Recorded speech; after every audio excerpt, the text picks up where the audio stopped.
very popular sport here, and deer hunting season does start tomorrow, to the point that they had asked people in this area to not hunt.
I want to say to everybody, thank you so much.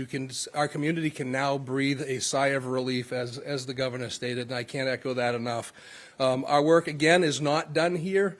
I was very elated tonight when I got the call from Commissioner Sauschuck advising me of the revelation of what took place, and that Mr. Card is deceased and no longer a threat to our community or any other community.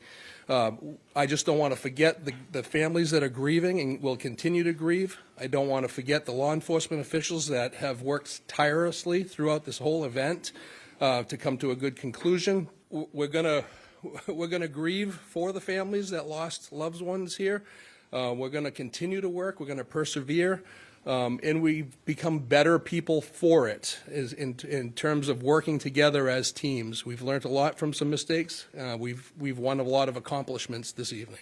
So at 7:45 this evening is when Mr. Card was located. I won't give you an exact address. It was near the river along Androscoggin in Lisbon Falls was the actual location. Ma'am, did you have a question? That all remains to be seen, right? So our reality is that we found that body at 7:45 and it's 10:25 now. So there continues to be a lot of work that needs to be done here at the scene with the medical examiner's office. So there's a much more follow-up to what happened. But, sir, did you have a question? Yes, I can confirm that. It's an apparent self-inflicted gunshot wound. These next steps are going to gives us an opportunity to do things as fast as we can, in the sense that we want to provide closure and information, but also slow things down a little bit.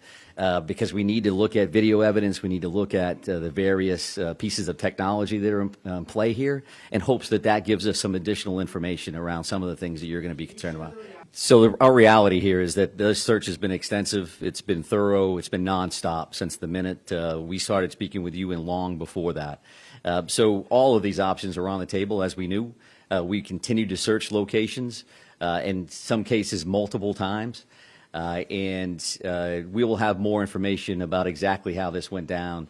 The resources and the attention is going on behind me. You can see Lisbon police here are blocking off the entrance. I stand here tonight to simply report that the Maine State Police have located the body of Robert Card in Lisbon. He is dead. I've called President Biden to inform him about this news. I've informed Senator King, Senator Collins, Representative Pingree, and Representative Golden. Commissioner Sauschuck will describe the circumstances of that discovery in some detail in a few moments. But this discovery is entirely thanks to the hundreds of local, county, state, and federal law enforcement members from all over, and people from other states as well.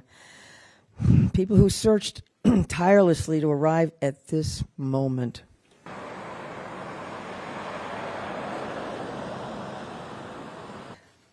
Like many people, I'm breathing a sigh of relief tonight, knowing that Robert Card is no longer a threat to anyone. I know there are some people, and many people, who share that sentiment, but I also know that his death may not bring solace to many. But now is a time to heal. And with this search concluded, I know that law enforcement continues to fully investigate all the facts so we can bring what closure we can to the victims and their families. And I ask that all Maine people continue to keep those families and all of the people impacted by this tragedy in their thoughts and prayers.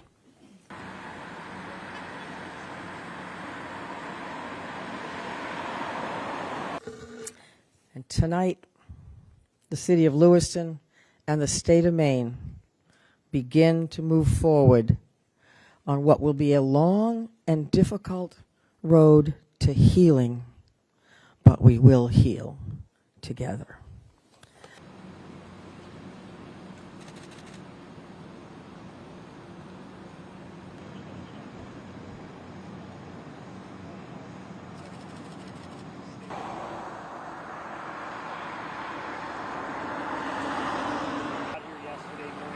This right here is the news they definitely have been waiting for, the news that Robert Carter... Joe was the only one that would come up and hug me and say, I love you, Dad, I love you, Dad. And sometimes I'd say, I love you back. Sometimes I wouldn't say that. And he'd say, I understand, Dad. But I didn't understand. I should have said it a million times. Because it ain't going to happen no more. And I got my other boys out there.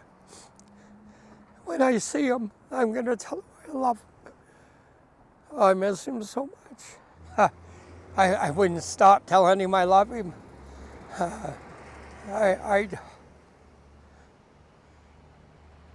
I'm a father that's not a close guy. I have a hard time being close and hugging my sons and stuff.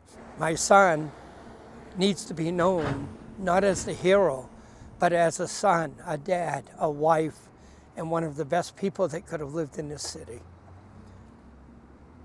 And I love my son with all my heart.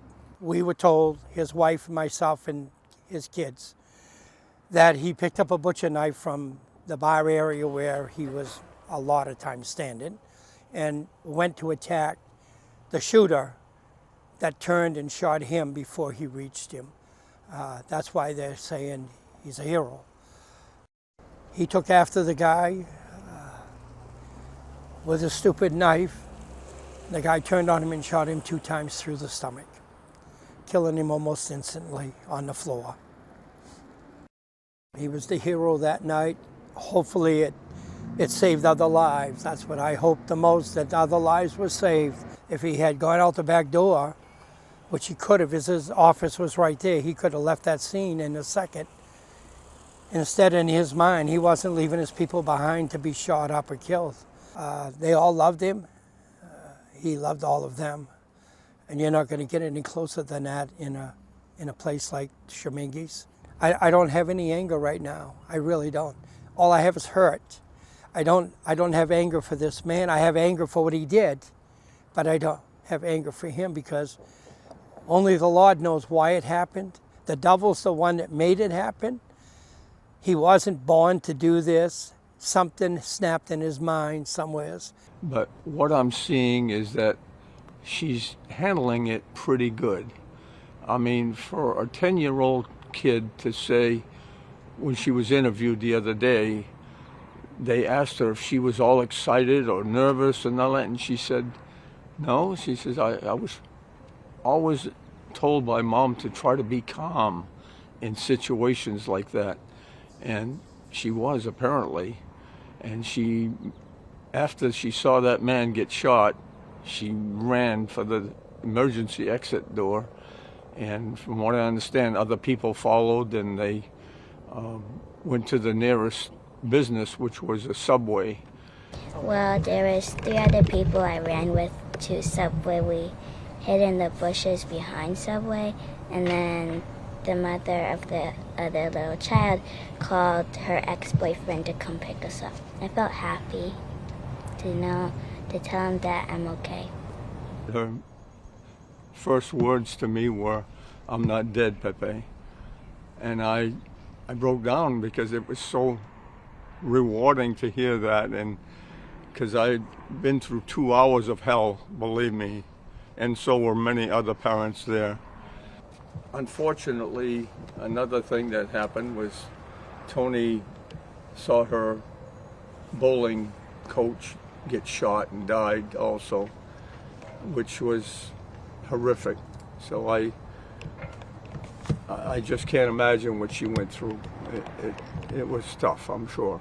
It's a nightmare. I mean, obviously, this is something that we never, ever expected to happen in a little town like Lewiston, Maine. You expect it maybe in LA, New York, places like that, but it just goes to show you it can happen anywhere. I'm not really sure. We been doing like arts and crafts, and I've been reading some books. What kind of arts and crafts do you like to do? I like to kind of make up my own. Oh. An eerie feeling, you know, because you just don't know where he's going to show up. And little Tony here is asking me about it all the time. Did they catch him? Did they get him? And unfortunately, I have to say no. But hopefully they do get him, because this city is really in terror right now. I mean, you can't imagine what we all went through, and this guy's still loose. What's going to happen next? Hopefully nothing. I hope they catch him. Do you feel safe now, or are you still sort of scared? I'm still sort of scared, but I'm happy that I'm still not at the bowling alley.